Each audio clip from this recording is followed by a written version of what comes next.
Ja tästä lähtee taas uusi päivä käyntiin. Mä sain eilen haasteen, että pystyykö mä tekemään Barbista Nutella-automaatin niin, että se Nutella tulisi Barbin pyllystä. Sanoin, että en osaa sanoa, mutta otan haasteen vastaan. Elikkä meidän täytyy etsiä jostain Barbie. Mutta mä kierrän tosta ensin Lempäälän kierrätyskeskuksen kautta. Mä en oo siellä muutaman päivään käynyt ja sit mä käyn Lempäälän kierrätyspuolista, mistä mä saatan löytää sen Barbin. Niin katsotaan sitten, että me saadaan rakennettua Barbie Nutella-automaatti. Tää työ tuntuu tosi tärkeältä.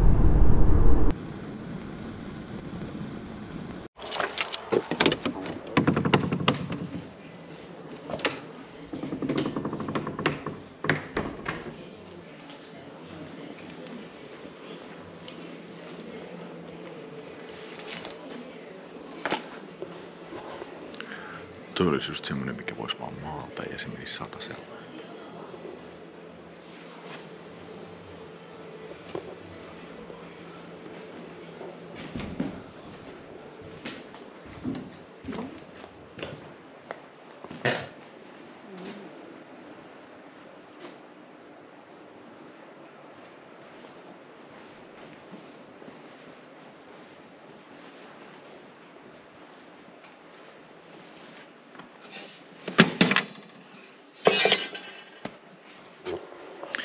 Mulla on aina vähän houkuttunut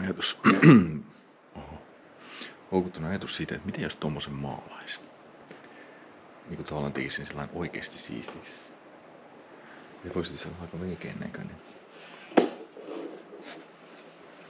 Mä kysyn paljon se maksaa. Se lipasto ja toi kello maksoi yhteensä 20 ja 10 otin. Joo. Mä tuun hakeen iltapäivällä, mä käyn hakeen rahaa. Mutta eipä täällä oikeesti muuta ole. Täällä on tää toinen puoli täällä takana, missä on näitä tuoleja, mutta ei oo ehkä oikein mitään semmoista.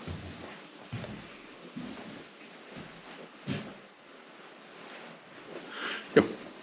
Mutta toi lipasto on semmonen, siihen kun vetää jonkun vihreän tai sinisen kalkkimaalle ja sit kun siinä on kullitetut vetimet, mitähän toi jotain 80, niin se lentää satasella helposti, niinku tosi helposti. Noi on niinku tommoset mäntyset kamat, ne yllättävän suosittuja maalattuina.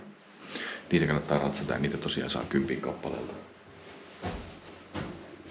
Löytelemään. Niin kuin on.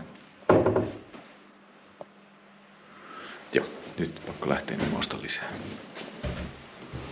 Ja nyt mä käyn kattoo sitä Barbiea vielä tosta Lempäälän kierrätyspuolista. Lempäälän kierrätyspuoti sijaitsee täällä kirkon vieressä. Sillä missä Tapparakin käy harjoittelemassa. Tuolla.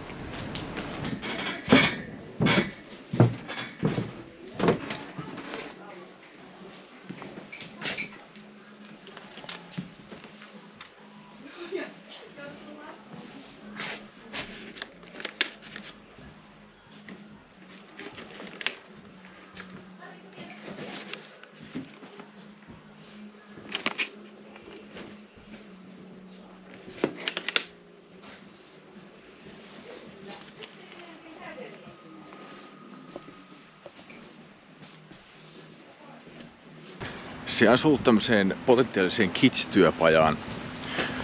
Niitä semmosia Jeesusukkoja ja joulupukkeja ja muita. Olisi voinut tehdä kaikkea hauskaa semmoisesta keramiikkavahasta, mutta ehkä nyt ei. Me ostettiin ne pari juttua ja se kaappi ja se kello, niin keksitään niihin kelloihin jotain. Mutta olisiko semmonen, tiettekö, noita vanhoja kelloja, mitä ihmisillä on pöydällä, semmosia puisia. Mitäs jos niitä maalais? Ne on kuitenkin batterikelloja, että ne on niinku suht varmatoimisia. Mietitään. No niin, taas mennään. Mä kävin hakemaan muutaman jutun mun vanhemmilta, mitkä on siellä jimmassa. Tän itse asiassa täytyy rehellisesti sanoa, että tämän teki minun äiti, koska Sanotaanko, että Natsi-Saksa sai alkuunsa Stalinin, Neuvostoliiton kaikki ne julmuudet, Pol Pot, kaikki tämmöiset, ne sai alkunsa verhoilusta, niin sen takia äiti teki tämän mulle. Mun äiti ja isä on spektaakeliomaisia tekijä. Sanotaan, että ne on näissä kaikissa asioissa paljon parempia kuin minä. Niin äiti sitten teki mulle tämän. Ja mä näytän seuraavaksi, mihinkä tää on tulossa. Tää on, onko hetkonen, oliko se 40-luvun vai 50-luvun? Ehkä 40, no sanotaan siihen väliin. Niin semmoinen tuoli, joka on Schaumannin valmistama. Ja Schaumannhan on vaneritehdas. Ja vaneritehdas valmisti tosi paljon niin kuin vähän virapelina. Täällä niin kuin sivussa valmisti tosi paljon erilaisia huonekaluja. Ja ne teki muun muassa Domus-kopioita.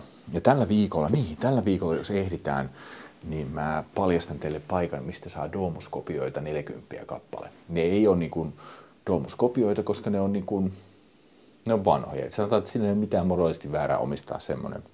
Ne on puuvärisiä, ne maksaa 40 kappale, niitä on ilmeisesti ihan perkeleesti.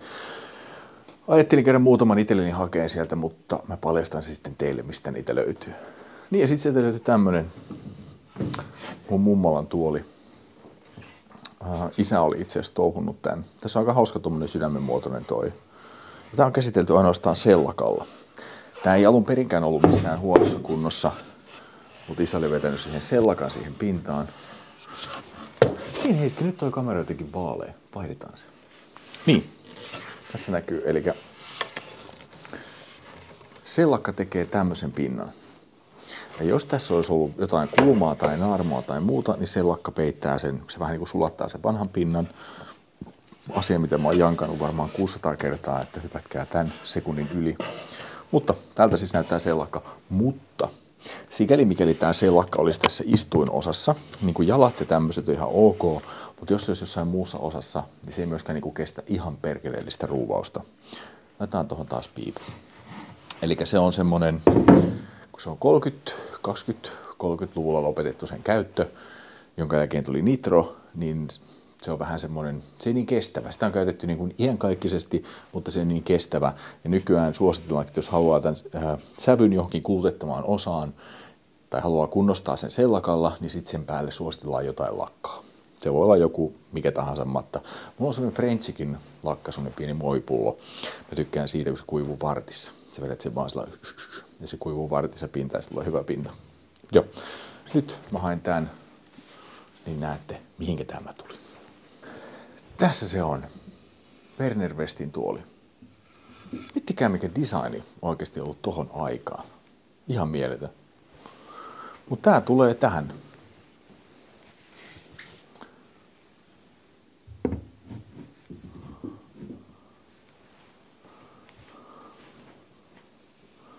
Vitsi näyttää näitä.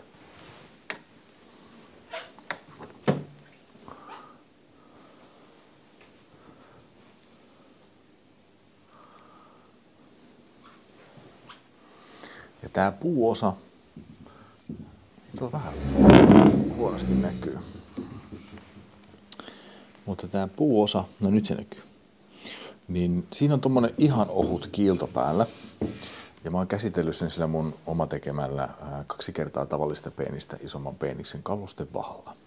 Siihen ohjeet löytyy mun mielestä muutama video taaksepäin. Se ei ole kauhean hankala tehdä. Niin sillä voi periaatteessa korvata sellakan, jos haluaa.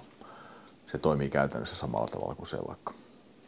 Kyllä, se on aika hienon näköinen. Mä tykkään. Mutta siitä pitäisi varmaan aloittaa joku oikea homman tekeminen. Ehkä me käydään tähän väliin maalaan se kalkkimaalilla se, tai joku itse asiassa hyvin huomauttikin siitä, että sehän ei ole kalkkimaalia. Se suomennos on vaan, niin kuin Suomessa se lipeä sana kalkkimaali. Ja onko se sitten liitu vai mikä se on. Mutta siis todellakaan se ei ole oikeaa kalkkimaalia. Se oli hyvä korjaus sieltä, vaan sitä sanotaan vaan niin kuin kalkkimaaliksi. Mä en tiedä mikä se on. Chalk paint. Onko se sitten niin kuin liitu vai mikä. Se on ehkä vaan semmoinen se kalkkimaali, mikä on jäänyt niin kuin kaikille suupieliin jostain syystä. Sen takia siitä on hankala päästä eroon. Mutta joo, maaltaan se valaisin ja katsotaan sitten miltä se näyttää. Se kuivuu tosiaan tunnissa. Mutta ennen kuin päästään tämmöisiin niin kuin humputteluihin, niin kuvataan tää. Koska tähän mä ajattelin nyt myydä.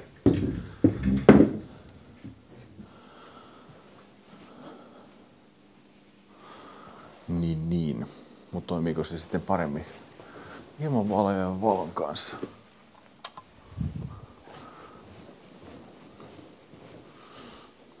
Tää on vähän pimeä.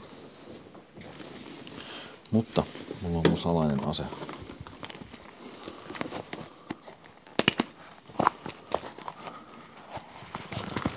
Tää toimii säkkipimeessä.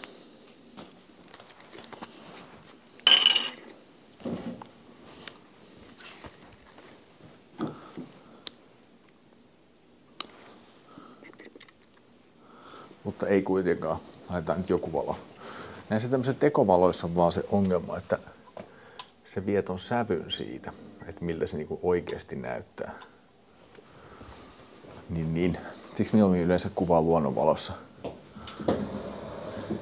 Vaikka niitä pystyy ruuvaa jälkikäteen, mutta se, että mieluummin sillä lailla pääsisi tosi helpolla. Mutta siis tää on tässä kamerassa, mistä mä tykkään. Tällä saa niinku tehtyä tämmöisiä ihan niinku oikeita tuotekuvia.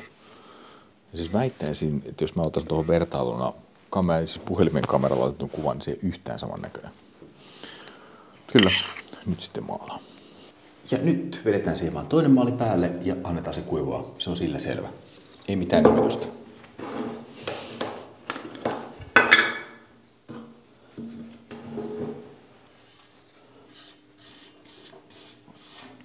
Näyttää, että itse asiassa tässä 2 kerrosta piisaa tähän. Tää ei varmaan enempää tarvi. Mä en tiedä siis mikä tää logiikka on tässä, mutta tää maali, niin mä oon samalla purkilla vetänyt jo melkein puoli vuotta ja se tuntuu, että se ei vaan niinku kulu. Enkä mä oon sitä mitenkään edes vedellä jatkanut. Tässä jos jälkeen oikeasti katsoo, että kuinka monta neliöä sillä saa tehtyä. Tällä on tehty ihan järkyttäviä määriä. En osaa sanoa, mikä siinä on syynä, miksi näin. Kai se on joku koostumusjuttu. Mutta näin niin kuin maalin käyttäjänä versus, kun mä oon mustaa tuommoista kalustemaalia. Se musta kalustemaali, niin mulla menee sitä aina niin kuin ämpärillinen per yksi huonekalu. Mä tulin kattoon tätä lipastoa, mitä aikaisemmalla videolla tuunailtiin. Ja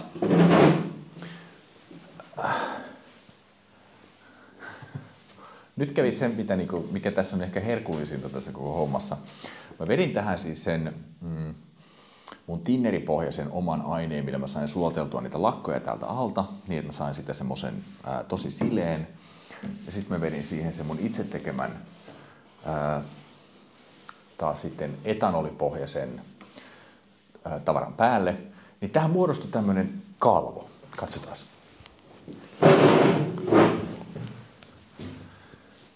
Tässä on niinku tämmönen pahamainen kalvo päällä. Se lähtee niinku kynnelläkin pois. Mutta sitten kun me otetaan tästä tämmönen rätti, mäpäs käännän kameran, niin näette vähän vielä tarkemmin. Tässä se ehkä näkyy. Tämä pyyhin, tätä en ole pyyhkinyt. Ja nyt kun me pyyhitään tää tästä pinnasta niinku pois,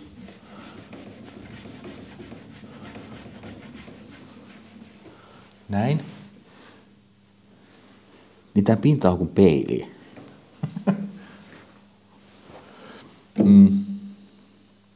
En tiedä yhtään, miten se tapahtui. Tää oli siinä mun itse tekemällä tinneripohjalla tosiaan toi lakka sulatettu, sitten toi vaha päälle. Ja nyt kun mä putsaan se tällä, niin se on kuin peilipinta. Se on niin kuin puleerattua. Ihan tajuttoman hieno myöskin. Kyllä. Nyt näyttää, että tää loppu täytyy vaan niin kuin pyyhkiä. En tiedä. En osaa toistaa varmaan tätä, ellei me vedä sitten samoja aineita uudestaan. Täytyisi ehkä jokin kokeilla, että sen saisi jollakin tavalla niin kuin toistettavaksi tapahtumaksi. Tai tietäisi, että missä kaikessa se voi toistaa ja missä ei. Ja kun mä alasin sitä lamppua, niin mä pöyhin tuolta varastoa. Mulla on ihan perhanasti lamppuja. Mä en tiedä, olisikohan tää joku Ariksen. Tämmönen. Mistä mä mietin, että mitäs jos tämänkin maalaisi. Tässä on vähän ruostetta, niin täytyisi pikkasen näyttää se, että santapaperia. Mutta mä nyt ajattelin, että mä puran tän, josta purkaantuu helposti. Tän pitäisi olla pelkästään niin tämän yhden varassa, kun tää ruuvaa auki, niin sitten sitten jos vähän ohuesti hioo, niin testataan tähän kalkkimaalia. Tämä on nyt myöskin semmoinen tieteellinen koe. Sen pitäisi toimia, mutta en oikeasti en tiedä yhtään toimiiko se. Tämä on tosi paskamainen maalta. Katsotaan löytyy semmoisia soteakaan. Mutta testaillaan nyt. Niin teidän ei tarvitse. Ja sitten mä löysin näitä. Nämä on, tuolla lukee, Laukaan puun Ilmari Tapiovaara suunnittelemia ruokapöydän tuoleja. Ja. Nämä on näitä perusmäntykamoja. Mä mietin, että saisikohan tätä jotenkin pimpattua. Ja esimerkiksi näille kansille, tämähän kansi on normaalisti, tämä on itse asiassa hiottu. Mutta tässä on tämmönen, nämähän näyttää normaalisti täältä. Tää on tämmöisiä keltaisia.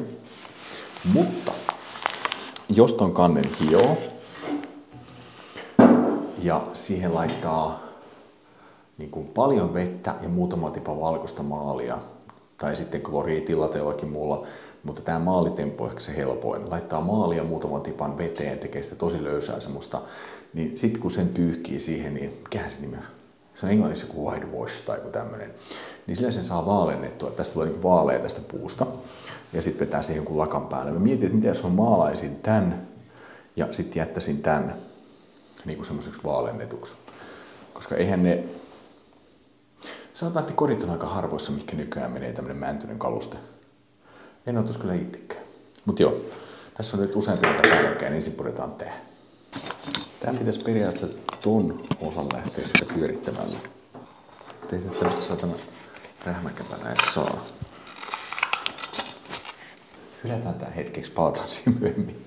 Mä teet on tuolin ensin. Mä tarvitsin tähän semmosen työkalun, millä mä pääsen tuolta pyörittämään ja täältä pyörittää vastapäivää. Joo, annetaan tämän vähän jäähtyä, mutta tähän palataan vielä. Mutta tähän projektiin niin päästään helpommalla, kun me otetaan pois tää kansi tästä. Jos en väärin ymmärtänyt, se on pelkästään 4 ristipääruuvilla täältä perseestä kiinni.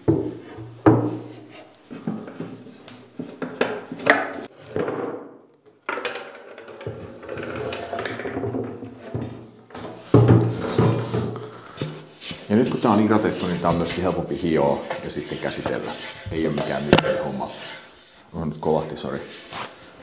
Mut pestään tää ensin ja edetään sen pohjamaalle, niin sit voidaan vähän suunnitella, että mitä se voisi olla.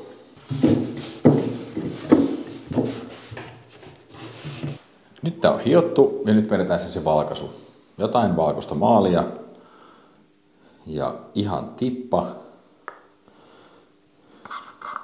Ton verran. Ja sitten vettä.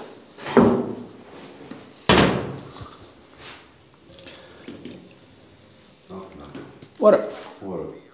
Pöydän häiriköinen tuli. Ei mitään. Siinä tuli pieni keskeytys. Täällä oli käynyt ihan oikea nussisetä naapurissa. Tässä oli käynyt, en sano mitä vähemmistöä, mutta tai tämmöistä minkälaisia hahmoja, mutta tuossa naapurissa oli käynyt nussisetä, niin tää äijä tuli varoittaa, että pistäkää ovet kiinni.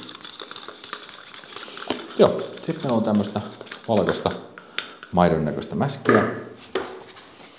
Sitten otetaan sieni ja sitten se lämmitään tähän.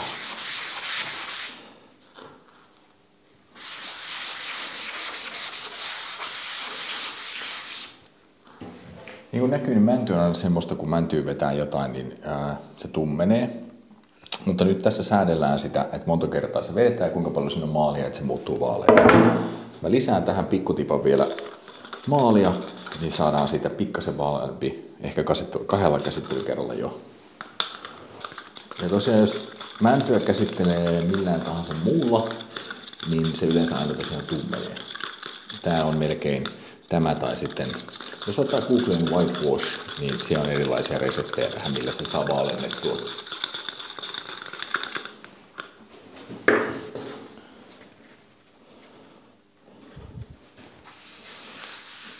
No niin. No nyt rupeaa vaalenee.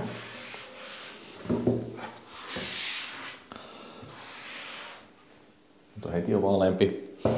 Mutta tätä voi säätää sen mukaan, kuinka vaalean sitä haluaa. Kuinka monta kerrosta vetää ja minkälaisella maalisuhteella. Mä ehkä jätän sen tämmöiseksi. en tiedä näkyykö se kamerassakaan hyvin, mutta se on vaalea.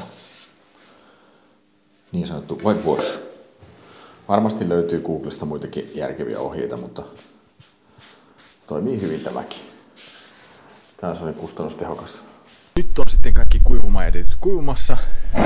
Ja nää on valmiit ja lähdetään viemään näitä kauppaan. Mutta mä nappaan niistä ensin kuvat. Muuramet lasikansilla. Aikaisemmalla videolla kerroin, että kuka on niinku Muuramen takana, ja se on Kirsti Stenroos, mikä näitä on suunnitellut, joka on ollut myös Artekilla ja nopea kelaus. Mut joo, mä nappaan niistä kuvat ja mennään sitten viimeinen kauppaan. Niin näette samalla vähän miltä mun kaupassa näyttää. Nyt mennään. Nyt lähdetään matkalle Toijalaan. Toijalan mulkerot on siis kirjoittanut kymmeniä vuosia Viialan kylttiin Viiala Zoo, mutta tästä huolimatta entinen viialalainen siirsi kauppansa, tai perusti kauppansa Akaaseen Toijalaan. Se ei se ole Akaa, vaan se on Toijala ja tää on Viiala. Mutta käydään katsomassa miltä se näyttää, viedään noi muuramet sinne ja päästä pikkasen tutustumaan, että mitä kaikkea se mun kaupassa on. Sillä on vaikka mitä. Ja tervetuloa kauppaan. Tässä se on.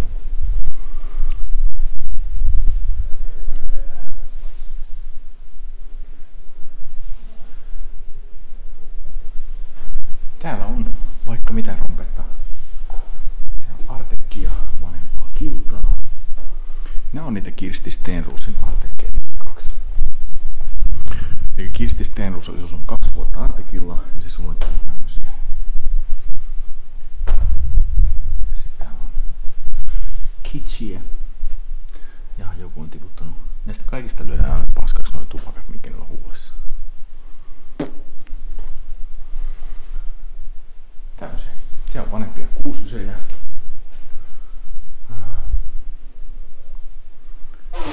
siinä on muuramet. Kyllä, mä laitan niihin hinnat ja lähdetään sitten takaisin verstaalle. Aina täällä on sitten itse asiassa näitä sellakkapaitoja. Mä en ole niitä vielä laittanut mihinkään niinku tavallaan julkiseen myyntiin. Ne on ollut vähän niinku vaan täällä. Mut jossain kohtaa ajattelin laittaa niin kyllä sellainen niinku julkiseenkin myyntiin, niitä saa muualtakin, niitä on sen verran kyselty. Niin. Mut joo, eiköhän tää ollut tässä. Nyt mä otan hinnat ja sit lähdetään vertaalle. Koska Toijala on Jumalan tämmönen niin kuin hyve Akaalle, niin täällähän tietysti kirpputori ja kierrätyskeskus. Kirpputori on itse asiassa joku uuskin tuossa tohon noin, mutta tää on ihan toimiva kierrätyskeskus. Mä oon ostanut sieltä itse asiassa tosi paljon tavaraa. Katsotaan, onko siellä tällä kertaa mitään.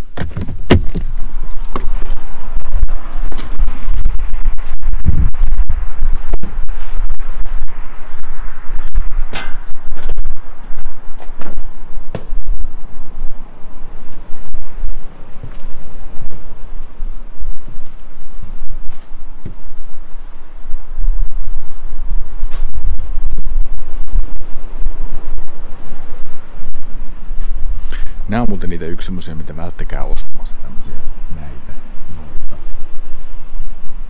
Toi olisi hieno, jos sen kunnostais, eli siihen käytännössä rapaisi maalit pois ja tekisi tämmösen vanhan näköisen, sit se olisi hyvä.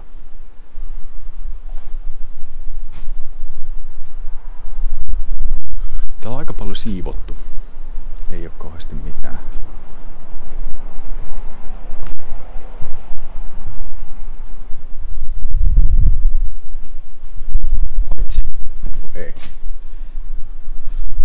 Joo, ei oo tällä kertaa mitään ja enkä mä ois mitään virallisesti niinku ostamassakaan. Kunhan nyt kurkattiin. Jes, mä käyn hakemaan verstaalta tavarat ja eiköhän tää päivä olla. Ja tässä mä teen Ernon kanssa tänään vielä parakkaiden juhluupiin, niin tehdään kitsch-tuunauksia. Mä löysin tuolta niistä parpia muuten ei ole löytynyt vieläkään, se täytyy sanoa.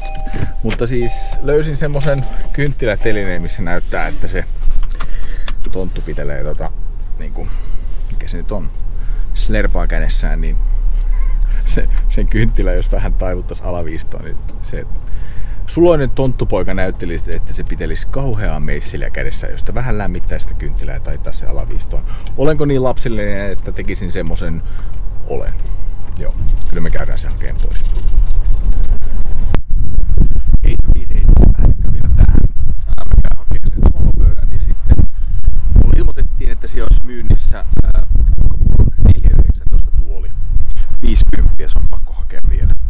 ja jotain muutakin. Joo, koiran kanssa pikainen tämmönen taivallus ja katsotaan sitten tänään kuitenkin vielä, että mitä sitten tuli ostettua. Nyt on kukkapuroa ja 60-luvun tämmöistä sohvapöytää kyydissä. Ajellaan vielä kotiin ja katsotaan, että miten näyttää. Se kukkapuro oli todella kova. Mulla on ollut niitä valkoisena ja valkoinen on ehkä mun suosikki, mutta tässä on musta istuinosa ja valkoinen alaosa. Ja siihen voisi ehkä halutessaan tehdä tyyny, mutta katsotaan tarkemmin kohta. Tässä me sitten on. Valo on huono, mutta saatte käsityksen. Eli siinä on kukkapuron 419 tuoli. Noita mulla on ollut valkoisena, mutta sanotaan, että se toimii aika hyvin tämmöisenä. Mä teen siihen muoville jonkunlaisen kiilotuksen vielä semmosella vähän niin kuin auton muovin kiillotusaineella. Ja sitten toinen ostos oli tää 60-luvun sohvapöytä mustilla jalalla. Tää on itse asiassa ihan hemmetin hyvässä kunnossa. Mä todennäköisesti pikkasen kiristelen noita jalkoja ja käsittelen tän sillä mun maagisella 2 kertaa tavallista isomman peeniksen 2 kertaa tavallista peenistä isomman peeniksen kalusteöljyllä, joka on mätsää siis vähän niinku sitä sellakkatyyliä, eli voisi vetää sellakalla tai sillä. Se on sillä selvä. Tää on itse asiassa tosi tyylikäs. Ne on tosi sirot jalat ja pikkasen jalkoja kiristellään, niin se on sillä selvä. Kyllä, tässä oli ostokset. Rahaa meni 90 €, ei paha. Siellä oli itse asiassa, mistä mä hain ton kukkapuron, niin siellä oli se 80 se pöytä, Artekin, mikä on niinku korkea pöytä, niin siitä oli vedetty jalat poikki ja siitä oli tehty sohvapöytä. Olipas meinaan perskulle viekö hieno. Se oli oikeasti todella kova. Se sopi ihan sika hyvin siihen. Normaalisti sohvapöydät on matalia, ne on kapeita, ne on pieniä, mutta se toimi ihan järkyttävän hyvin siihen. Mä sanoinkin se kaverille, kun se on myymässä sitä, se on nyt varattu, että jos ei se ota, niin mä otan sen, mä maksan sitä vähän enemmän. Mut siis todella kova. Mä haluaisin niitä nimenä itselle. Se oli just semmoinen sopivan kokoinen ja sopivan niin kuin korkunenkin. Mut kyllä, huomenna tulee sitten video huutokaupasta. Torstaina on huutokauppa, niin huomenna mä paljastan teille vähän, että miten mä valmistan huutokauppaa ja minkä arvoisia tavaroita siellä olisi, paljonko niistä kannattaa maksaa ja mitä mä ajattelin sitä itse huutaa. Mutta katsotaan niitä sitten huomenna illalla.